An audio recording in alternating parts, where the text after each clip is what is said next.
जय श्री कृष्ण। राधे राधे।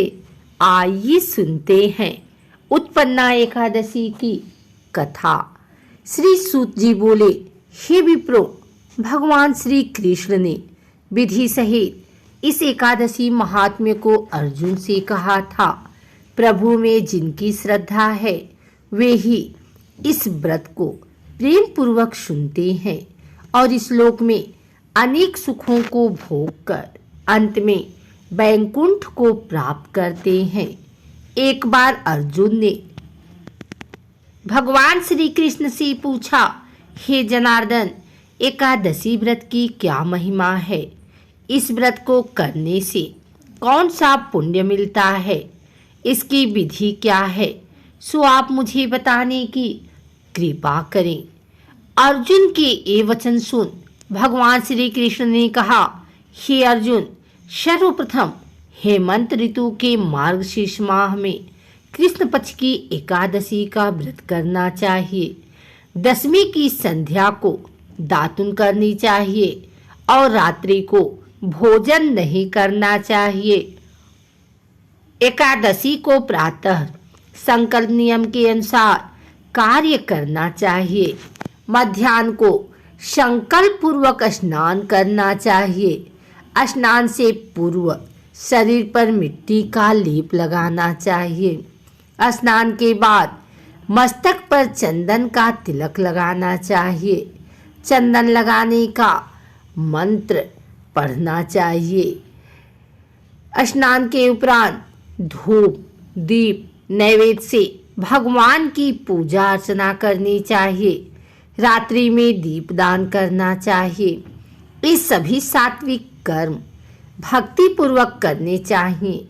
रात में जागरण करते हुए श्री हरि के नाम का जप करना चाहिए तथा किसी भी प्रकार के भोग विलास या स्त्री संग से सर्वथा दूर रहना चाहिए। हृदय में पवित्र एवं सात्विक विचारों को ही स्थान देना चाहिए। इस दिन श्रद्धा पूर्वक ब्राह्मणों को दान दक्षिणा देनी चाहिए और उनसे अपने पापों की क्षमा मांगनी चाहिए। धार्मिक जनों को शुक्ल पक्ष और कृष्ण पक्ष की दोनों एकादशियों को एक समान समझना चाहिए। इनमें भेदभाव नहीं करना चाहिए। मनुष्य एकादशी का व्रत करते हैं, उनको शंखों द्वार तीर्थ एवं दर्शन करने से जो पुण्य प्राप्त होता है वह एकादशी व्रत के पुण्य के 16वें भाग के बराबर भी नहीं है। हे अर्जुन, व्यतिपात योग में, संक्रांति में तथा सूर्य और चंद्र ग्रहण में दान देने से और कुरुक्षेत्र में स्नान करने से जो पुण्य प्राप्त होता है वही पुण्य मनुष्य को एकादशी का व्रत करने से प्राप्त होता है। हे कुंती पुत्र, जो फल वेद पाठी ब्राह्मणों को 1000 गोदान करने से प्राप्त होता है, उससे 10 गुना अधिक पुण्य एकादशी का व्रत करने से मिलता है।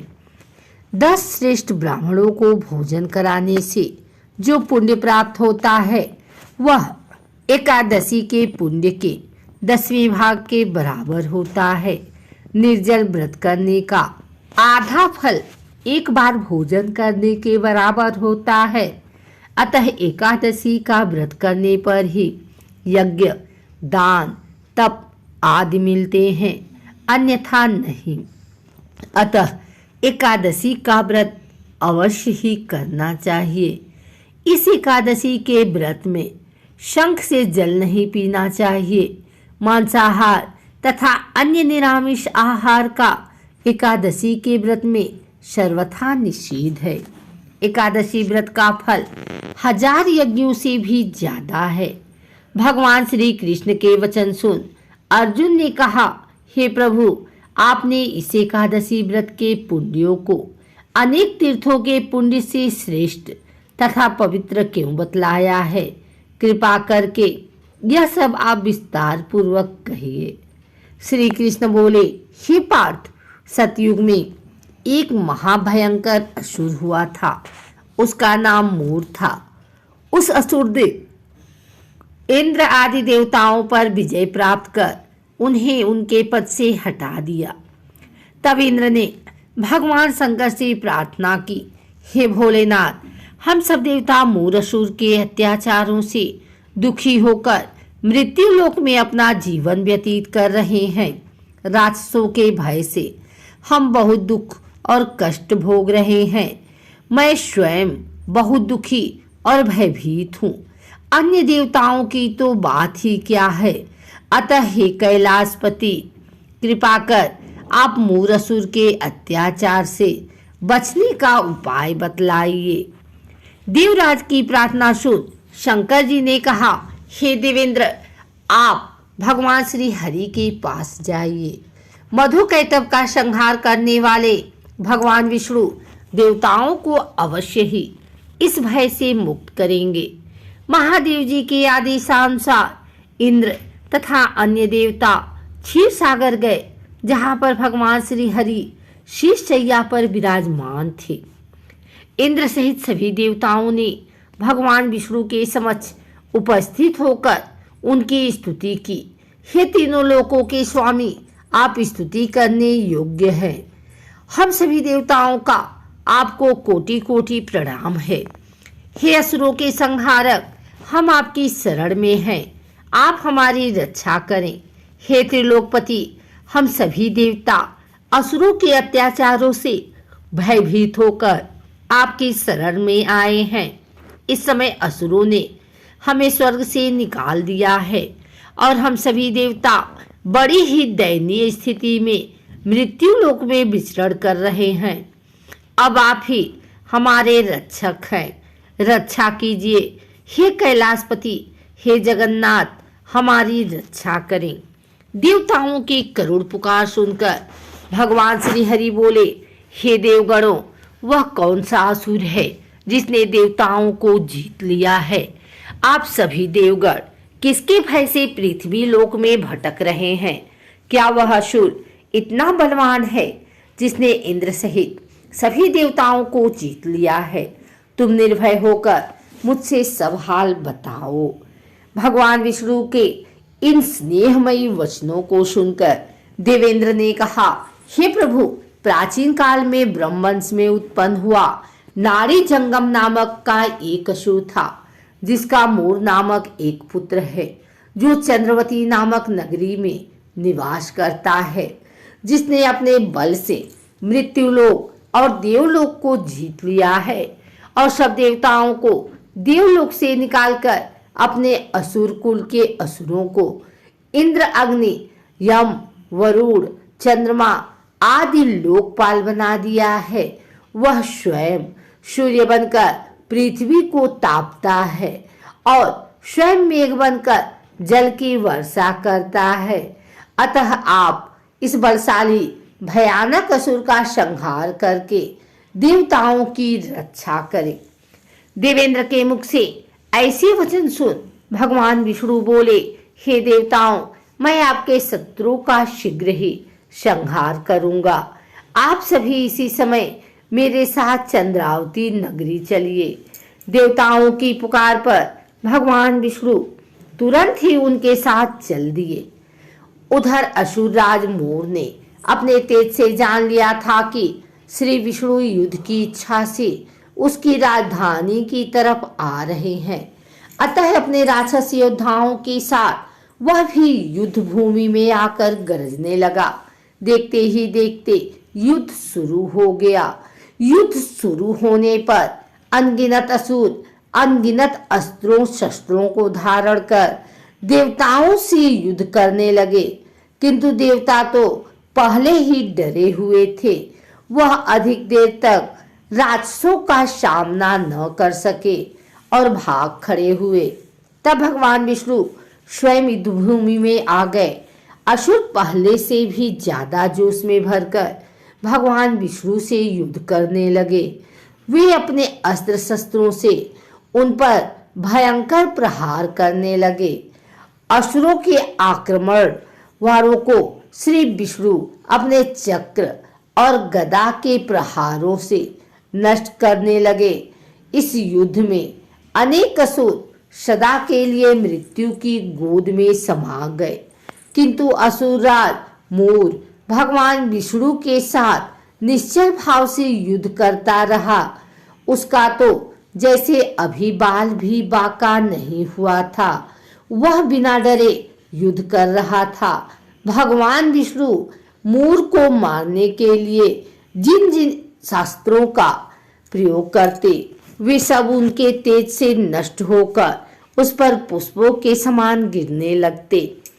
अनेक अस्त्रों शस्त्रों का प्रयोग करने पर भी भगवान विष्णु उससे जीत न सके। तब वे आपस में मल्लयुद्ध करने लगे। भगवान श्री हरि उस असुर से देवताओं के लिए सहस्र वर्ष तक युद्ध करते रहे, किंतु उस असुर से न जीत सके। अंत में भगवान विष्णु शांत होकर विश्राम करने की इच्छा से बद्रिकाश्रम स्थित 38 कोस लंबी एक द्वार वाली हेमवती नाम की एक गुफा में प्रवेश कर गए। हे अर्जुन, उस गुफा में प्रभु ने शयन किया। भगवान विष्णु के पीछे पीछे वह असुर भी चला आया था। भगवान श्री हरि को सोता देखकर वह उन्हें मारने को तैयार हो गया। वह सोच रहा था कि मैं आज अपने चीर शत्रु को मारकर हमेशा हमेशा के लिए निष्काम हो जाऊंगा, परंतु उसकी यह इच्छा पूर्ण न हो, क्योंकि उसी समय भगवान विष्णु की देह से दिव्य वस्त्र धारण किए एक अत्यंत मोहिनी कन्या उत्पन्न हुई और राक्षस को ललकार कर उससे युद्ध करने लगी। उस कन्या को देखकर राक्षस को घोर आश्चर्य हुआ और वह सोचने लगा कि यह ऐसी दिव्य कन्या कहाँ से उत्पन्न हुई। और फिर वह असुर उस कन्या से लगातार युद्ध करता रहा। कुछ समय बीतने पर उस कन्या ने क्रोध में आकर उस असुर के शास्त्रों के टुकड़े टुकड़े कर दिए, उसका रथ तोड़ डाला। अब तो उस असुर को बड़ा ही क्रोध आया और वह सारी मर्यादाएं भंग करके उस कन्या से मल्ल युद्ध करने लगा। उस तेजस्वी कन्या ने उसको धक्का मारकर मूर्छित कर दिया और उसकी मूर्छा टूटने से पूर्व ही उसका सिर काटकर धड़ से अलग कर दिया। सिर काटते ही वह असुर पृथ्वी पर गिर पड़ा और मृत्यु को प्राप्त हुआ। बाकी बचे असुर अपने राजा को ऐसा दुखद अंत देखकर भयभीत होकर पाताल लोक में भाग गए। भगवान विष्णु जब निद्रा से जागे तो उस असुर को मरा देखकर उन्हें घोर आश्चर्य हुआ और वे सोचने लगे कि इस महाबली को किसने मारा है। तब वह तेजस्वी कन्या श्री हरि के हाथ जोड़कर बोली, हे जगदीश्वर, यह असुर आपको मारने को उद्धत था, तब मैंने आपके शरीर से उत्पन्न होकर इस असुर का वध किया है। कन्या की बात सुन भगवान बोले, तुमने इस असुर को मारा है, अतः हे कन्या, मैं तुमसे अत्यंत प्रसन्न हूँ। इसे मारकर तुमने तीनों लोकों के देवताओं के कष्ट हर दिए हैं, इसलिए तुम अपनी इच्छा अनुसार वर मांग सकती हो। मैं तुम्हारी प्रत्येक इच्छा को पूर्ण करूंगा। भगवान की बात सुन कन्या बोली, हे प्रभु, मुझे यह वरदान दीजिए कि जो भी मनुष्य या देव मेरा व्रत करे उसके सभी पाप नष्ट हो जाएं और अंत में उसे स्वर्गलोक की प्राप्ति हो। मेरे व्रत का बाधा आद्य फल रात्र को मिले और उसका आधा फल एक समय भोजन करने वाले को मिले। जो श्रद्धालु भक्ति पूर्वक मेरे व्रत करें वे निश्चय ही वैकुंठ धाम को प्राप्त करें। जो मनुष्य मेरे व्रत में दिन तथा रात्रि को एक बार भोजन करे वह धन धान्य से भरपूर रहे। कृपा करके मुझे ऐसा वरदान दीजिए। भगवान श्री हरि ने कहा, हे कन्या, ऐसा ही होगा। मेरे और तुम्हारे भक्त एक ही होंगे और अंत में संसार में प्रसिद्धि को प्राप्त होकर मेरे लोक को प्राप्त करोगे। हे कल्याणी, तुम एकादशी को पैदा हुई हो, इसलिए तुम्हारा नाम भी एकादशी हुआ, और क्योंकि तुम मेरे अंश से उत्पन्न हुई हो, इसलिए संसार में तुम उत्पन्ना के नाम से जानी जाओगी। तथा जो मनुष्य इस दिन व्रत करेंगे उनके समस्त पाप नष्ट हो जाएंगे, और तुम मेरे लिए अब तीज, अष्टमी, नवमी और 14 से भी अधिक प्रिय हो। तुम्हारे व्रत का फल सब तीर्थों के फल से भी महान होगा। यह मेरा अकाट्य कथन है।